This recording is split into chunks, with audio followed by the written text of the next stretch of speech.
Hey, I guess we can start.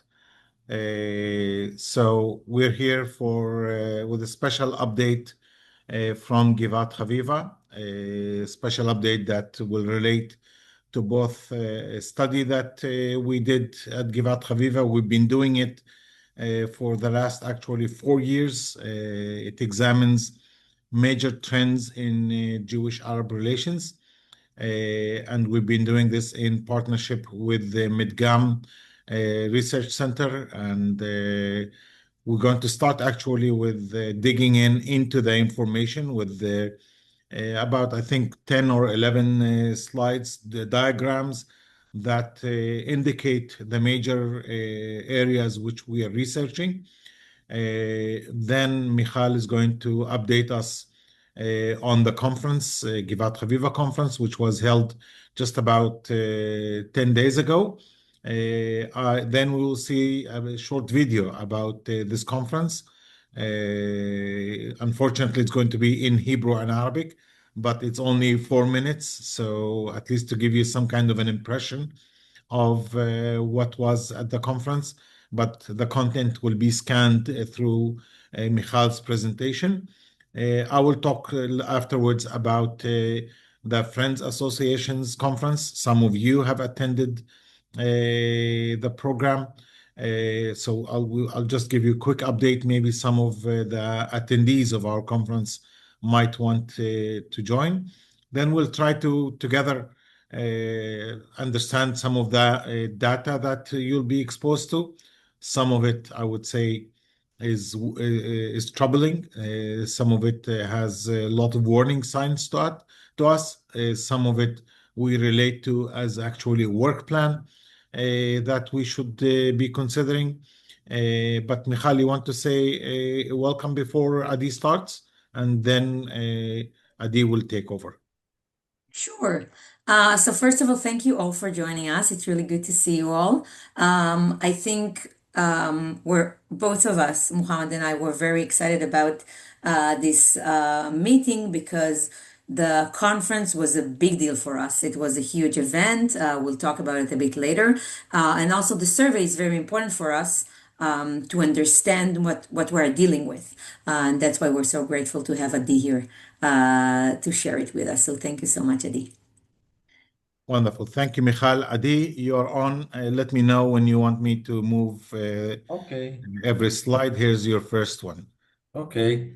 Good evening to all of you. Evening in Israel. This is the third year in a row that Midgam is conducting the survey. We try to keep this similar questions as we can, similar samples, of course. אפשר לעבור על הבא בתור. Next slide, please. So we made the survey among two societies, Jews and Arab society.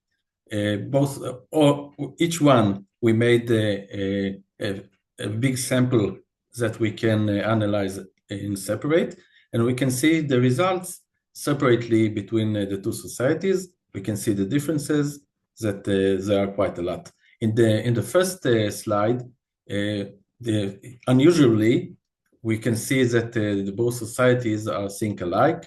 And the question was, following the events of the past year, has there been or has there not been a change in your sense of personal security? We can tell that almost 60% in both societies think that a change for the worse has occurred, and only 5% think that a change for the better has occurred. And we're talking about the past year, so we start in the middle of the war, and during this year, the sense of personal security decreased quite a lot. Also, we can tell that among the Jews, we can tell that the secular thinks that the change for the better has occurred. The change for the worse has occurred, and the Orthodox thinks that a change for the better has occurred. The youngsters among our society think that a change for the worse has occurred. 76% of aged 25 to 34. Next slide, please. Okay. We asked the Jews, do you trust or mistrust most Arab citizens of Israel? And we asked the Arab society, do you trust or mistrust most Jewish Israelis? Among the Jewish, almost 70% think that they are not, they are mistrust the Arab society, and the opposite among the Arab society, more than half trust the Jewish. This is the first time we can tell that we can see opposite opinions. The Jewish think that they are not trust the Arabs, and the Arabs are likely to trust more. Again, we can tell that those who trust among the Jews are the age 65 plus, and the mistrust are among those on the right flag of the Israeli society.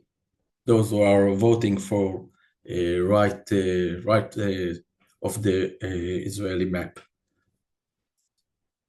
אפשר לעבור להבא. Next slide. Now we can compare this to 225, 224. We can tell that among the Jewish, after that we saw a decrease between 24 and 25. We now are in quite similar results. And among the Arab society, we can tell that in 26 there is a increase of those who trust the Jewish. So in 25 there was a decrease among the Arab society because of the war. But now, after the war was ended, we came back to the results of 24. Next.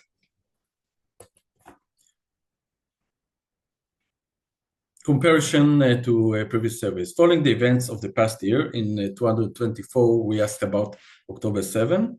Are you optimistic or pessimistic about the prospects of coexistence between Jews and Arab citizens of Israel? 77% from the Jewish said they are pessimistic, more than in last year. In the opposite, the Arab thinks different. 45% are optimistic, and much more than the past 2 years. So we can see two different results that continue to be different. The Arabs are more and more optimistic, and the Jewish are more and more pessimistic. Next, please. Also, comparison to previous surveys. Since the events of the past year, last year we asked about October 7, do you feel or do you not feel a change in expression of hostility from Arabs Jewish or Jewish? I can tell you can tell that most of the Jewish thinks that there is somewhat increased, 32%, or manifestations of hostility have not changed. Among the Arabs, they are quite similar, but most of them don't know. 25% said they don't know. You can tell them across the years that those who said I don't know among the Arab society is getting more and more little. Only 25% now, but in 24, 37%. They think more and more that the maintenance of hostility have not changed. Okay, next please. Are you willing or not willing for you or someone from your immediate family to have contact with Arabs who are citizens of Israel, Jewish, in each of the following areas? I'm talking now, let's start with from the left, friendship. Arab society thinks 69% they are willing now to have relationships with Jewish, only 31% among the Jewish. 42% among the Jewish are not, they are unwilling to have friendship with the Arab society. A shared of workplace, 81% among the Arabs are willing now to work with the Jewish, but only 58% among the Jewish are willing now to work with Arabs. Quite similar results according to studying together in university. 80% of the Arabs are willing now to study together. Only 51% of the Jewish are willing now. Talking about shared children's activities, 66% of the Arabs are willing now to share children's activities with the Jewish, but only 29% from the Jewish and 45% they are unwilling. So we can tell about all those four questions that the Arabs are much more willing to be in contact with the Jewish, but the Jewish are less willing for that. Next. Are you willing or not willing for you or someone from immediate family? The questions that we asked.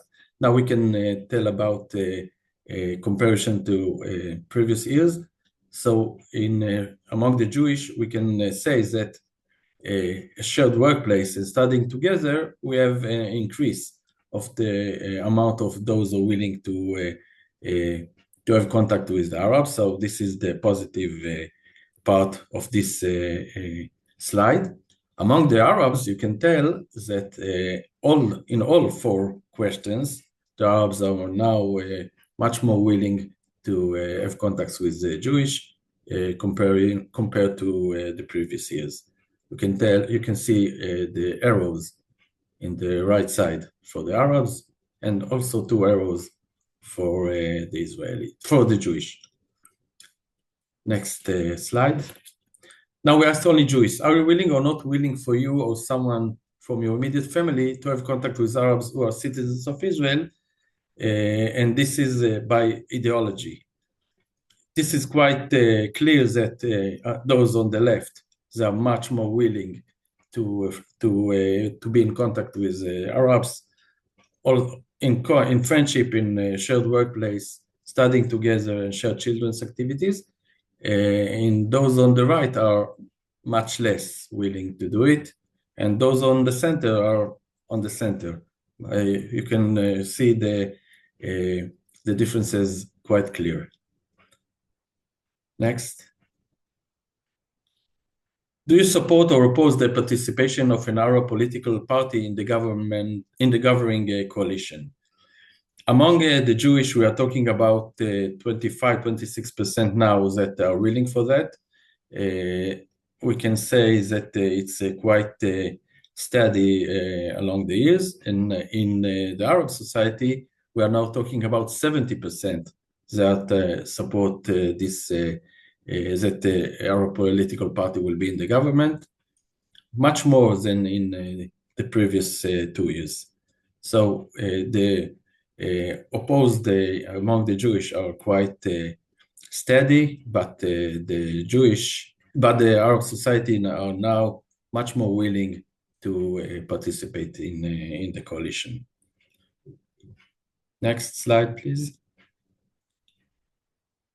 Do you support or oppose these questions that we asked? We can tell by the ideology, and you can see the red greatly opposed among those on the right, 67%, and on the left, 42% greatly supportive, and 37% somewhat supportive. So we can tell that on the left and also on the center, there are support the participation of an Arab political party in the governing coalition, but on the right, they are very greatly opposed. Next slide, please.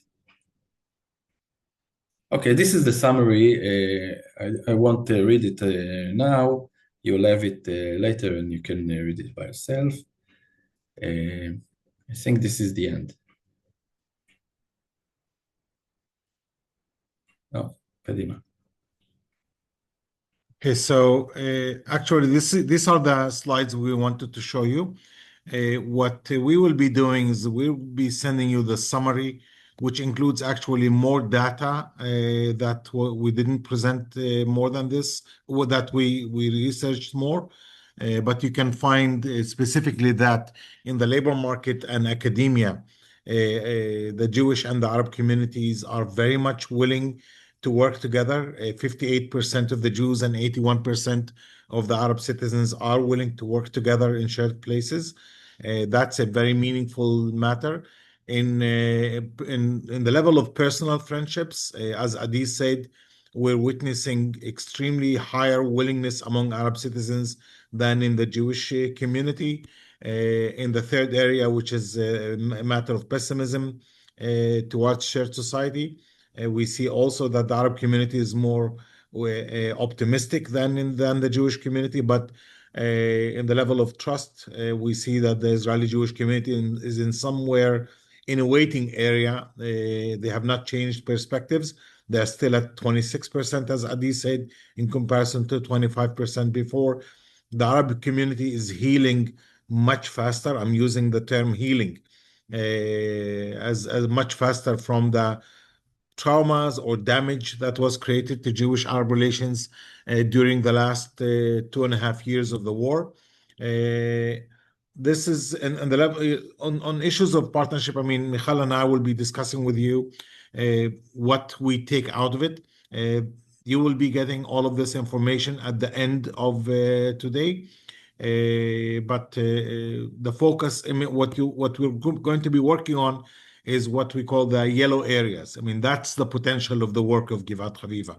You see that many people, as Adi mentioned earlier, I'll go back to this on the level of, you see the yellow areas. That's the area of people that are willing or capable to work. And that's the delta that Givat Haviva wants to engage in. How do we increase? When you see people say, mistrust someone, that means that this is a population that we can work with. This is a community we can work with. So if the level of mistrust of the level of trust among Jews is 26%, but we have 36% that say mistrust somewhat, which means that this is a population that is willing to engage in some kind of activity with Givat Haviva. And that's where we find that's where we create our work plan, and that's where we find our optimism. So we presented this data not just because we want to share data. We presented this data because we want to quantify the problem, identify the potential, try to see what and how we can approach it. Before Michal starts the presentation, and I want to thank first Adi for being a wonderful partner over the last 3 years. Very professional work that Midgam Institute does, and we're very appreciative of that. As I said, the director, Prismano Geva, who's a very well-respected pollster in Israel, presented this personally. The poll also was showed in all Israeli TV stations, where, as I said, we quantify the problem, but we also identify the potential so that Givat Haviva knows to create a work plan that is in sync with reality that we do not accept as is, a reality that we try to change. I mean, at the end of the day, we're a change agency, and we're not just an accepting reality agency. We're going to give you a 4 minutes quick review of the video presentation about the conference. Then Michal will give us her own wider sort of presentation about the conference, what went through it, and why we did it, and what to expect afterwards. So just 4 minutes. I'm sorry it's only in the original language. Those that attended heard English translation. We didn't get a chance for a technical issue to translate those 4 minutes, but here you go. Oops.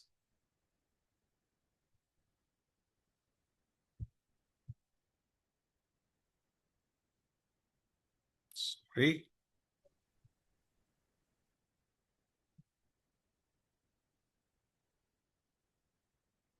Can you hear it? No. it's on On mute, I mute. think. Yeah. Yeah. Yeah. מדינת ישראל. צעירים ראויים, חכמים, Okay, let me try to restart it. Can you also make it full screen or not? I'll try to do everything. ברוכים הבאים לכנס השנתי של גבעת חביבה. أهلا وسهلا بكم في المؤتمر السنوي لجبات حبيبة. שלום עליכם ורחמתולlah וברקאתו. אנו מתעקשים לקיים את הכנס דווקא בשעה הזאת. במציאות של אי ודאות קיצונית. هذا المؤتمر ليس مجرد حدث سنوي، إنه إعلان إرادة. החברה הערבית היא אולי המשאב עם הפוטנציאל הגדול ביותר ומאידך הכי לא ממומש של מדינת ישראל. צעירים ראויים, חכמים, חרוצים, מלאי פוטנציאל, נחסמים על ידי ממשלה שאין לה עניין בעתיד שלהם. אנחנו בוחרים להסתכל קדימה. אנחנו לא מתייאשים, אנחנו משקיעים בחינוך, ואנחנו מגיעים ל-14% אקדמאים בתוך העיר. המאבק שלנו זה לשנות את חלוקת המשאבים במדינה. זה אינטרס לאומי ש20% מהאוכלוסייה לא רק יהיו שווים במשק, זה ברור, אלא חלק אינטגרלי בשירות הציבורי, במערכות החברתיות, הכלכליות, הישראליות. הגיע הזמן שנדרוש מהפוליטיקאים שמתיימרים לייצג אותנו, לחזור להיות אמיצים. גם בנושא היהודי-ערבי בתוך ישראל, וגם בנושא המדיני למול הפלסטיני. מנהיגים שאומרים שהם רוצים שינוי, אך פוסלים ציבור שלם. הם פוסלים כל ישראלי חמישי, מועלים בתפקידם, ודנים את כולנו ואת המדינה להפסד שאולי לא נצליח לקום ממנו, ואין להם זכות לעשות לנו את זה. כולנו זקוקים לפוטנציאל האנושי, הכלכלי, האקדמי, התרבותי. זו מדינה של כולנו. ואם אנחנו שותפי גורל, הגיע הזמן שנהיה גם שותפים פוליטיים. הדרך הכי יעילה שהממשלה הבאה לא תהיה ממשלת ימין, זה שערבים יקבלו 15 מנדטים, ששום גוש לא יוכל להקים ממשלה. בואו נהיה בטוחים שאנחנו במו ידינו היינו הגורם המכריע. בואו נתאחד כולנו. אם נקים רשימה משותפת, כפי ש85% מהציבור הערבי דורש מאיתנו, זה מתכון בטוח לשלוח את בנימין נתניהו, סמוטריץ' ובן גביר הביתה. בטוח. הדרך של שותפות תצליח, וקרוב לוודאי שנקים ממשלה משותפת לכולנו. אסור לנו להרגיש שאנחנו מיעוט, כי אנחנו לא מיעוט במדינה הזאת. חברה משותפת לא נבנית בשוליים, היא נבנית בלב המערכות, ואנחנו חייבים להיות שם. أشكركم جميعا على حضوركم، على التزامكم وعلى إيمانكم بأن المستقبل يمكن أن يكون أفضل مما نعيشه اليوم. זה הזמן לתיקון, לשיקום, לשותפות.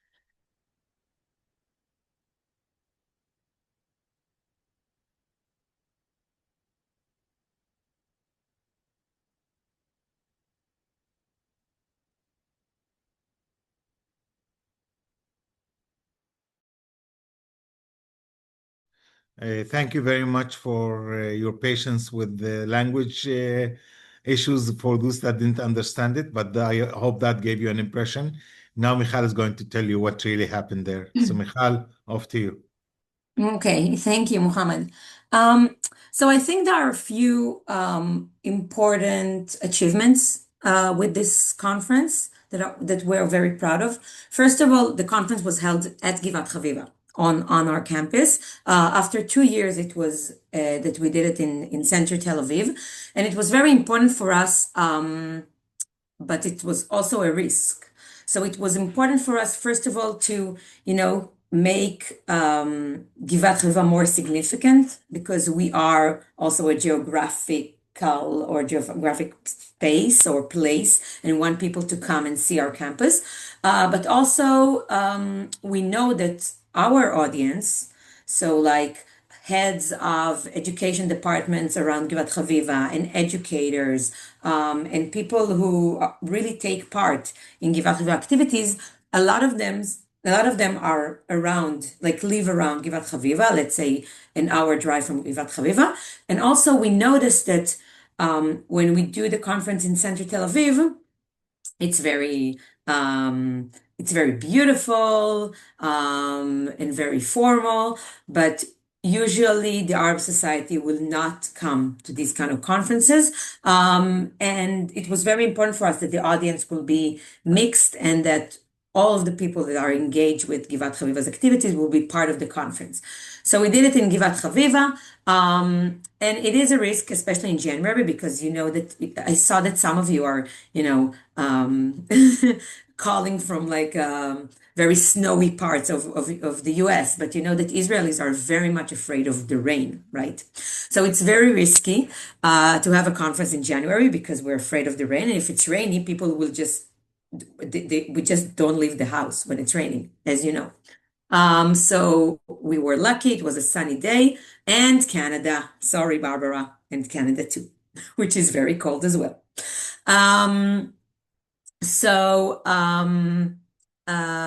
People came.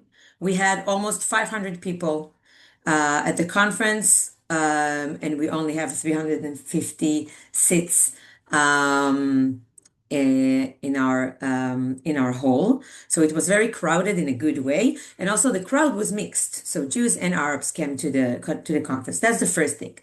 Second thing is that we had a great media coverage, which is also we don't take it for granted. So we've opened the main news shows on channel 12 and 13, and of course 14, but that was a different kind of coverage. We also had coverage in Ynet and Haaretz and live streaming from Walla, and also in the Arab media. And Kan, if you know it, it's like the public broadcasting. So that was amazing. And also after that, we had interviews. Mohammad and I were interviewed in Channel 12 and on the radio in all three main stations on the Israeli radio.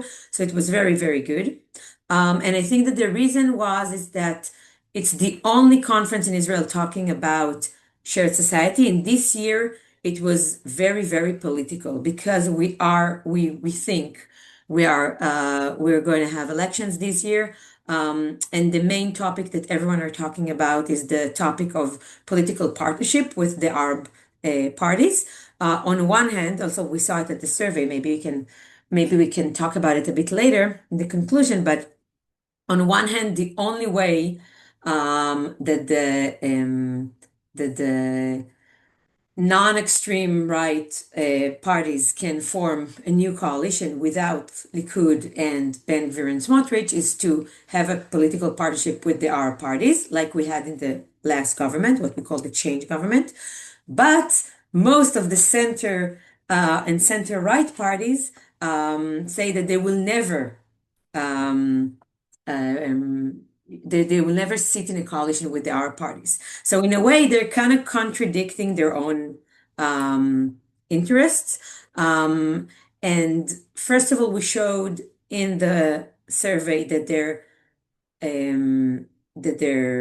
public can support this kind of political partnership. So if the leaders will lead instead of being so afraid of Netanyahu and just, follow his steps, right? And contributing to his victory, if they're going to lead their public can accept an Arab party in the coalition. So that's very important.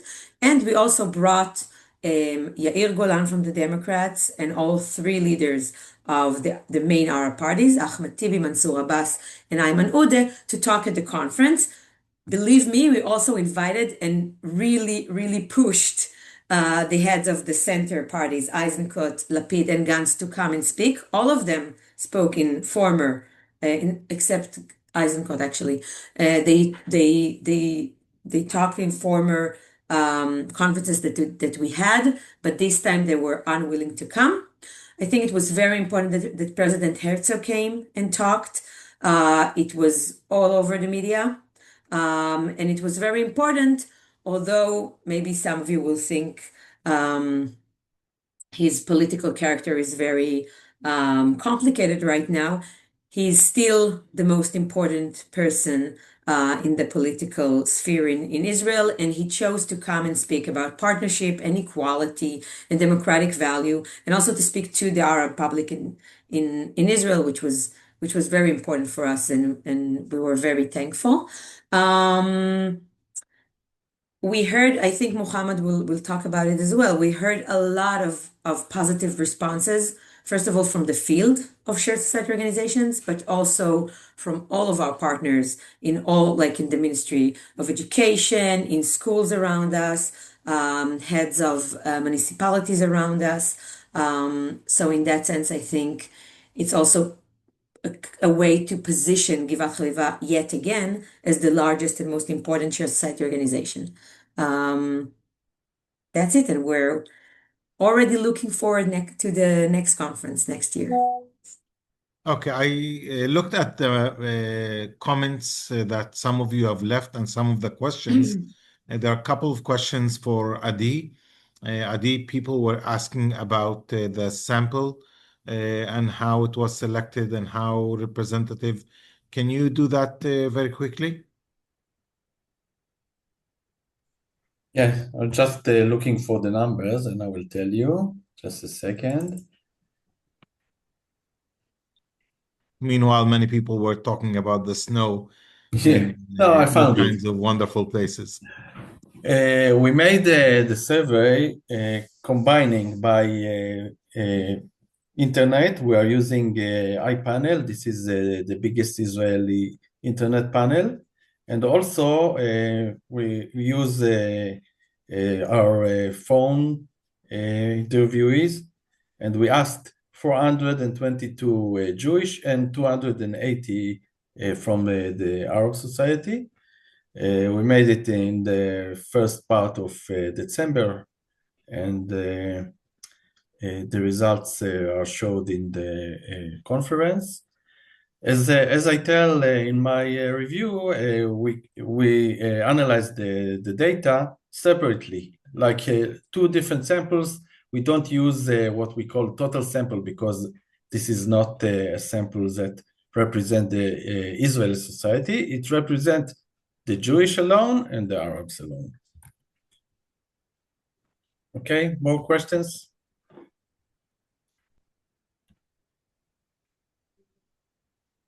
I take it as a no.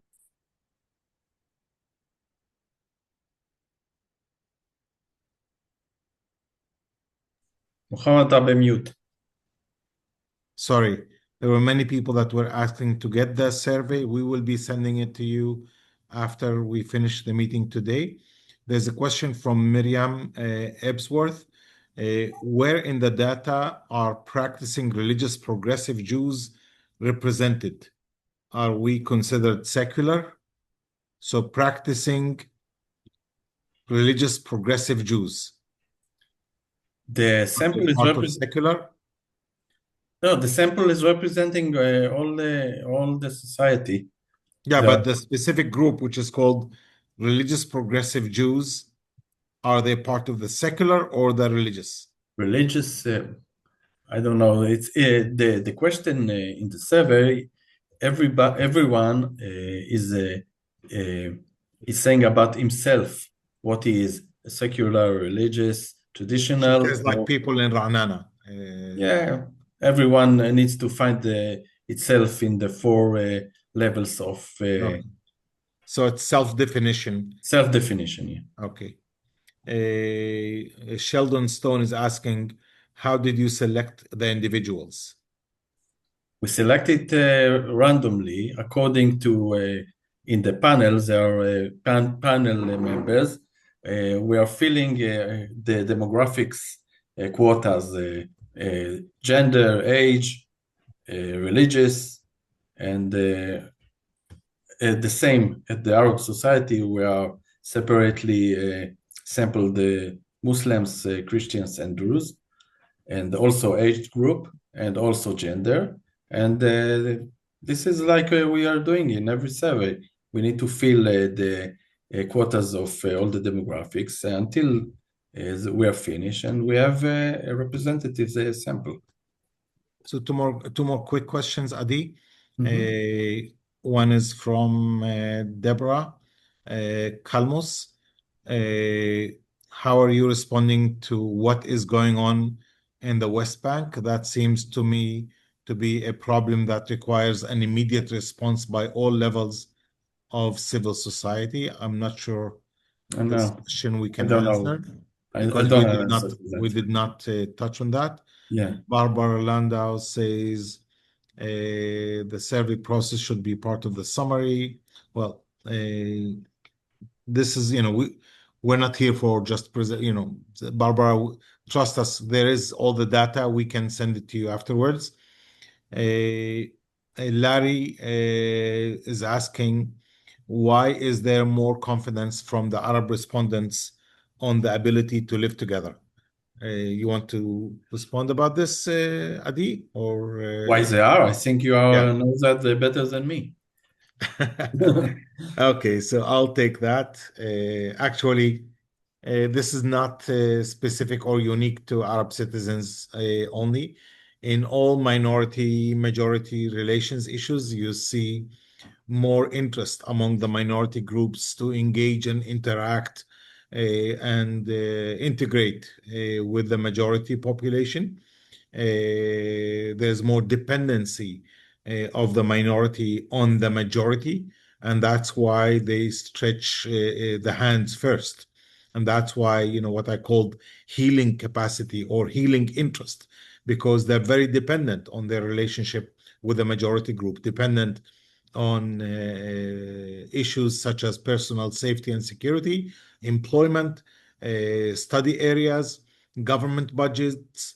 So usually the minorities are very much knocking on the door of the majority saying, let us in, allow us in. And that's actually how you can probably read this in regards to the Arab citizens. The Arab citizens are saying, we're willing to put the past mistrust and the past difficult, hard feelings, put them on the side and open a new page and re-engage in what we did the day before, what I call the healing capacity. So the Arab community comes with both the will, a much higher, bigger will, a much more pragmatic approach to Jewish-Arab relations, a much more practical approach to Jewish-Arab relations inside Israel. The Jewish community in Israel sees the issues of the Arab minority as one out of many topics that they are engaged in. The Arab community's relationship with the Jewish majority, it's the biggest major issue. For the Jewish community, they have the economy, they have the judicial coup, they have Gaza, they have upcoming elections that they're concerned about. They have the internal tension between the two communities. So they put the relationship with the Arab community as on some kind of a waiting on the shelf, basically, saying, now is not the time. We'll deal with this when we solve the bigger issues, when we solve the Gaza issue, when we solve the elections issue, when we solve the judicial coup issue. The issues of the Arab citizens can wait, and this is not the hottest potato that we have to juggle with. So I think this is my take on this. Michal, you want to add a few things?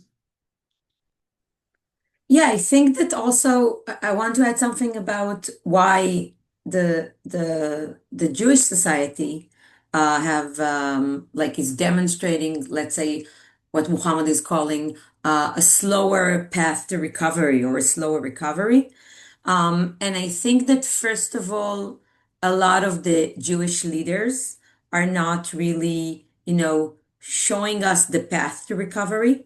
And basically, even if they're supposed to be like, liberals and Democrats, they are basically taking the Arab society out of the political game.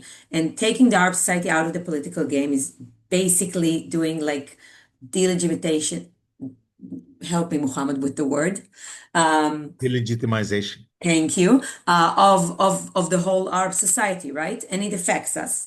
And second of all, I think the levels of fear in the Jewish society are much higher than the levels of fear in the Arab society, or maybe it's like a different kind of fear, because I think that in many ways we are not close to be over 7th of October. And in many ways, a lot of people are connecting the 7th of October also to the Arab society in Israel, although, of course, we know that there is no connection between the two, right? And I think that if we had even one or two leaders also from the center and not only from the left saying, okay, let's go back to be a democracy, or let's strengthen our democracy, or let's understand that we are all citizens of Israel. We're very, what I said right now is very like legitimate, center Israeli sayings. I think the public will respond to it. And on the other side, we do see a lot of Arab leaders trying to calm things down, right? Trying to say that we can overcome it, that we have shared interests. You can see Mansour Abbas and Ayman Udeh and Ahmad Tibi saying, we're going to have a shared coalition. We can work together. We have shared interests as Israelis. And I think it can calm the public, right? It can calm the public down. Okay. There's another question from Bob and Pamela Gluck, and just 1 second, it went up.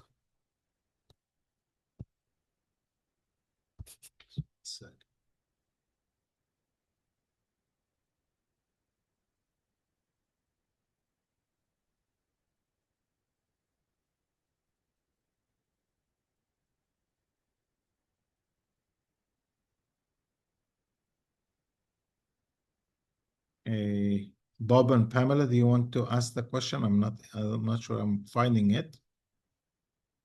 Yeah. Is it your sense that the greater negativity among Jews is partly due to right-wing politicians fanning the negativity? Definitely, that's one of the main contributors to that negativity. We even can compare it to May 21. In May 21, there was a lot of tension in Jewish-Arab relations with the demonstrations in mixed cities.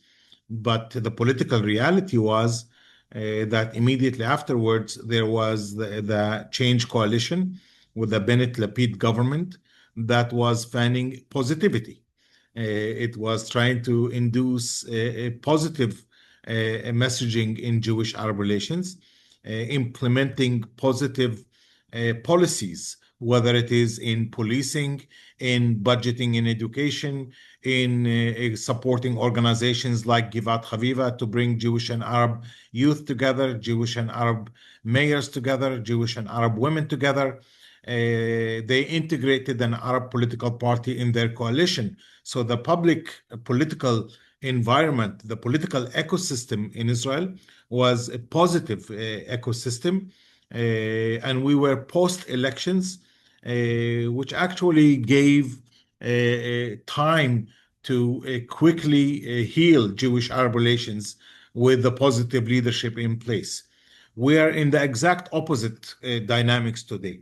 We are in elections year where the right-wing politicians are trying to polarize the two communities even further to make a political gain out of it so that they can get a right-wing build-up to their political parties, and that to be translated in election polls in the next, when elections are due, somewhere between probably June to October. That's when elections are expected. They're not announced yet, but somewhere between June to October. So elections actually started. The campaign actually started in Israel.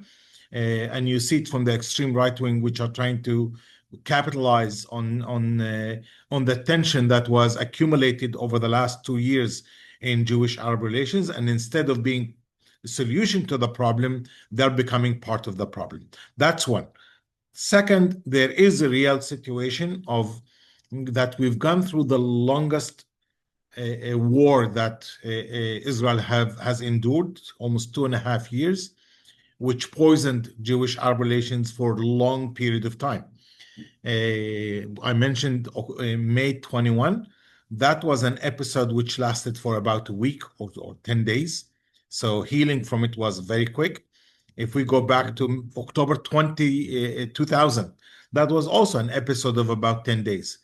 Here we're talking about an episode of 2.5 years almost, or 2 years and 3 months. This is a very deep, damaging atmosphere that allowed certain feelings to sink deep among people. People have not been visiting each other. There are the questions about social interaction. That question didn't, it's been sort of rooted like this. We do not socialize for the last 2 years, so why should we socialize so quickly? The war just ended right now, and it's not really a full end of the war because there's no announcement in the government that peace is out on the corner. So people are sort of in a waiting mood that are not willing to engage in this kind of healing. So the negativity sort of settles in much longer. And because we don't have one leadership on one end, and second, the ecosystem has been poisoned for so long that it takes time to be able to fix the damage that was done. Now, there are certain areas, and I want to compare here in the data that Adi showed, that in areas of mutual interest, such as in academia and in the workplace, the willingness and the healing capacity is much, much faster. You saw the numbers jumped very quickly, and they didn't even go down to low. And so when we have an interest in academic arenas or in work arenas, the interdependency there holds the relation and does not allow the relations to collapse completely. While where we have a choice, such as friendship, that's the personal relationships, or sending our kids to joint activities, when we have a choice, we sort of say, not now. We will not send our kids to joint activities. But yes, we will go to work because there we are less of a choice. There we are, there is a sense of interdependency. We need each other. The need factor plays a very significant role. Michal, you want to add before I look into the other questions that came in? No, let's move on to other questions. Okay, what do you think we as North American Jews do to be helpful? Thank you again, Bob and Pamela. Maybe I'll ask one of our North American friends here. Ken, you want to say something about that? Ken is the spokesperson of Friends of Givat Haviva in the United States. So maybe Ken say a couple words, and maybe Herb Weiner, who's one of our board members, can add to that also. Well, thank you, Mohammad and Michal.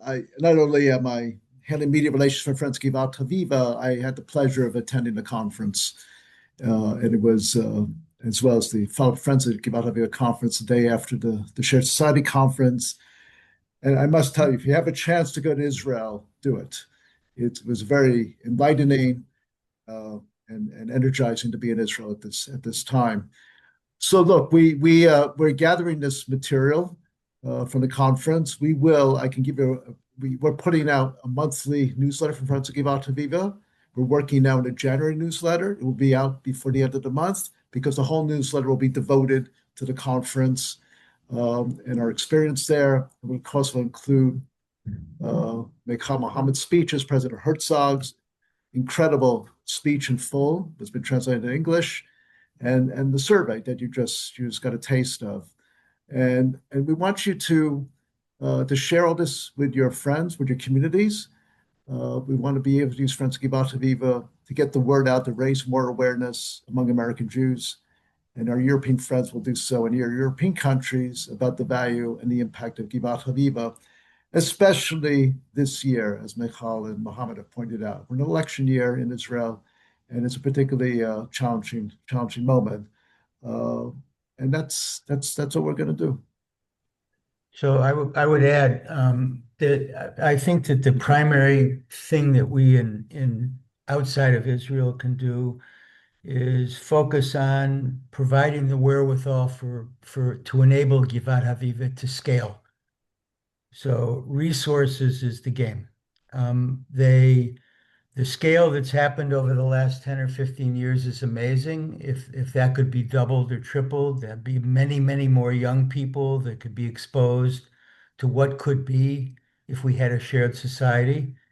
And it would enable Givat Haviva to expand their programming to many, many more families, of course, based on the kids, but families that would improve and expand the influence that those working toward a shared society could actually implement. So keep the word in mind, resources, give money. Great. So, Michal, Barbara asked, how can Givat Haviva act as a catalyst to bring many shared initiatives together with the goal of bringing people together at a young age to build trust? That's basically all we know to do, right? Basically, what we're doing is we're trying to educate the youth in Israel and also to train teachers and educators that it is possible to teach shared society and it is possible to educate for democracy, even in the worst situation we can think of. And it is possible to educate for basic trust in humans. Even when there is a war going on, even if the levels of fear are extremely high from all the right reasons, by the way. And I think that, and I think I say it every Zoom session, so I'm sorry I'm repeating myself, but I think that in that sense, we're very lucky to work in this kind of job because we get to see the nice, positive, good face of Israel, Jews and Arabs, right? We see hundreds of educators and schools and principals, and also some of the people working for the Ministry of Education supporting these kind of activities and actually wanting these activities for their kids and communities. And that's because most people understand that if you build trust and if you educate for democracy and for equality, basically you're giving your kid or your child or your student the best present you can give them, which is living with like a sense of security that you cannot have when all you do is fear and hate the other, right?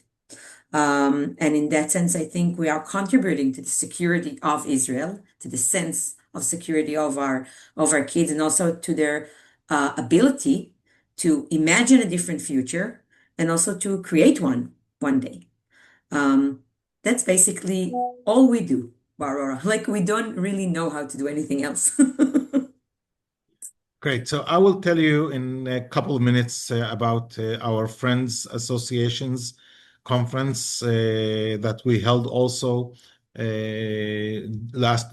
last week or the week before last. We had the representatives of people like you, people who are members of the boards of the Friends Associations. Like in the US, we have Friends of Givat Haviva, US Friends of Givat Haviva. We had also people from Switzerland, from the Netherlands, from Germany, and from France. I see that we have representatives almost of all the countries that were here. Yvette is from the Netherlands, Friedel is from Germany, Mark is from France. I'm not sure I saw our Swiss friends here, but also the US friends as Ken, and Ken was present. We had a meeting of representatives of the 5 friendship associations. We presented in front of them the nitty-gritty type of work of what we do. They met with end participants like the youth in the high-tech seeds program that go through a 4-year training program, and they get at a very young age undergraduate degree in computer science. Arab kids who start studying computer science academic level in 9th grade. By the age 19, they have their undergraduate degree in computer science and straight to the Israeli job market, where they get pretty much kidnapped by the Israeli high-tech companies, and that creates a wonderful integration on the employment level. They met with kids in Through Others' Eyes program, which is a joint course of Jewish and Arab youth that study photography together and learn about each other through the lens, through photographing each other and learning about the narratives and about the history, and create a dialogue through the lens of the camera. They met with the people in the staff of the Jewish Arab Center for Peace, which brings Jewish and Arab youth, teachers, principals together, where we also integrated programs for young adults, people in their 20s, people in their 30s, people that we feel can give us a quicker return on the investment. Because if you work with little kids until you start seeing their return, meaning their impact on the larger, wider society. It might take 10, 15 years, but if you work with people in their late 20s and 30s, you might get a quicker return. So that's an area that Givat Haviva has come into it very, very deeply. We also shared with them our language programs and actually some serious expectations that we're having in the next year or so. Usually tense periods and the conflict periods can cause problems for certain organizations. For us, we relate to this as challenges, so we know how to deal with it. We have the capacity to deal with it, but other partner organizations in the field are having this as a crisis. So we are in dialogue with them to see how we can create mergers with those organizations so that their good work does not just disappear because they're having a problem or temporary problem. So either we help them to go this problem or we inherit their programs even if their organization disappears. So we are engaged in this dialogue, which means we're expecting the next year or two to be an increase in the volume of activities of Givat Haviva, an increase in the amount of work, an increase in the volume, and also changes in the kind of programs that we do. We have our existing programs. We're designing new programs. We're partnering with other organizations. So that's why we need you to stay with us all the time. As we demonstrated to you today, we're not just running programs, but we're researching our territory. So we're not just counting on our goodwill, but we gather data, scientific data with the help of Adi and his Midgam Institute. We're gathering the data which guides us to be more focused, have a more intelligent understanding of what's happening. So as I said, the programming stems out of that kind of analysis, scientific analysis, and not just out of what we think the situation is. We know what this situation is. We know how difficult it is, but we know also how relevant our work is. I want to give Jeff Goodman, the chair of our development committee, the final word. Jeff, since your parents are here, I think you should give the best show possible. Go ahead, Jeff. Great seeing you here with us. All right. Thank you, Mohammed. Look, guys, this is incredible work. This work is sustaining for the health of Israel. This work is centrally important. And we have the opportunity now to really help Mohammad, Michal, and all of the folks at Givat Haviva to scale their efforts in a material way. So please get the word out. Can't do it without resources. Absolutely. Just to expound on what Herb was saying, we must expand the network of people in the U.S. and around the world. And it's really central that we put our dollars to coincide with our sentiments. And to really make it happen, we need everybody to step up and to contribute as much as they can and to get the word out. So please do so. Thank you. Thank you, Jeff. There are many questions still there. We're not, we out of respect for people's time, we're not going to drag this for too long. We will come back to them. For example, Peg is asking about the status of our alumni program. You can see that Eden is here. Eden is the director of the program. I promise next time we're going to give you an update on this. But again, respecting people's time, we're going to stop here.